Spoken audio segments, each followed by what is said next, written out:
Do you think, though, that by Ilia becoming the lightweight champion, he's pound for pound number one? Absolutely. When you look at his strength of schedule, when you look at the guys that he's beaten, he was already, even without the Charles Oliveira win, he was already in the ranking to being one of the best. I would say top three, top five for sure, maybe top three.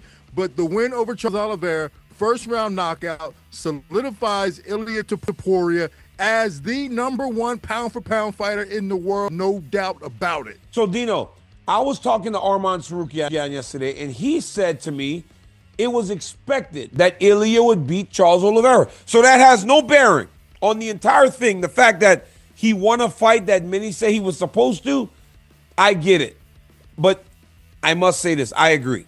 I think pound for pound is, does your fighting style translate weight classes?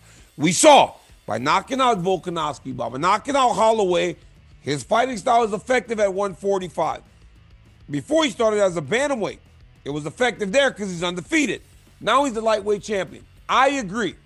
I think that at this point, he is number one pound for pound because he has shown that his fighting style, regardless of the weight class, is effective. But not only effective, Dino, he is knocking dudes out. So the power has followed him up to lightweight as it was at 145. He's so clean. It's his technique, and it's not necessarily just his power, like he's like bench pressing all this weight. His technique is so clean that when he's hitting guys and he's hitting them right on the spot, they can't hold up. I believe that he'll knock out anybody from anywhere up until 170. Really? I do believe his power will translate into 170. I swear, I really believe. So you're telling me right now you think he beats Islam? I think he beats Islam. Oh my God! I always thought he would beat Islam. Here's why: because I think Islam had struggled with in the Volkanovski fight, the very first Volkanovski fight. He struggled with getting underneath Alexander Volkanovski. Islam struggled to get underneath him to be able to take him down. He's going to have a hard time getting underneath Topuria. He's going to have a hard time getting underneath Topuria to take him down. If he don't take him down, he's getting knocked out. So I would imagine that you don't agree with my next point then. Because I was going to say he is the number one pound for pound fighter today. But if Islam is able to beat Jack Della Maddalena, it flips again. And then Islam goes back to number one pound for pound. Only because it is, Dean. Dean, listen. Only because it is. Fighting style will then be proven to go up to the next weight class. So then Islam will have done everything Topuria has done at a heavier weight, 4 title defenses at 155, and then the new champion at welterweight. So yes, I agree. He is pound for pound number one today. But I think the moment if Islam is able to win, he then goes back to pound for pound number one. Absolutely not. Because the win over Jack Della Maddalena doesn't really prove it. I mean, in fact, Jack was like ranked 7 until he won the belt. But this Jack's not a Hall of Famer, like the way he don't have the strength of schedule that Ilia got. Ilia right now will only fight fights he's supposed to win until he fights Islam. Because every one of his challengers, right now, he's minus 600 against Patty. He's minus 300 against Arman. He's minus 350 against Justin.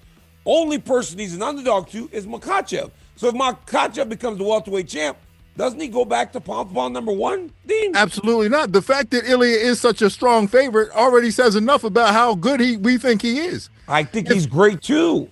And if Makhachev beats Jack Della Maddalena, that to me that's not really the feather in his cap that he needs. He needs to beat a stronger opponent. I think he needs to beat a Hall of Famer. If he were to knock out Kamaru Usman, that would be different. If Islam wins that belt at 170, does it make him pound for pound number one again, or does Ilia still stay there? Because Ilia does have a claim for it. The kid is phenomenal. He is an amazing fighter. He's tremendous. But I just think that the reason he jumped him is because he just won his second belt. But the moment Islam does, if he does, I think he goes back to number one. All right, guys, so it's time for my final thought. Ilia Topuria is great. I tell you one thing.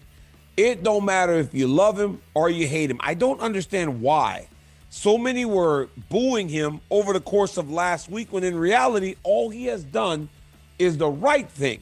I get it. There are a lot of comparisons to Conor McGregor, but there's a lot of differences in Ilia Topuria. He has not carried himself in the way that McGregor did. So while there are similarities in the fight career, we have to understand who Ilia Topuria has shown us to be as the man is vastly different.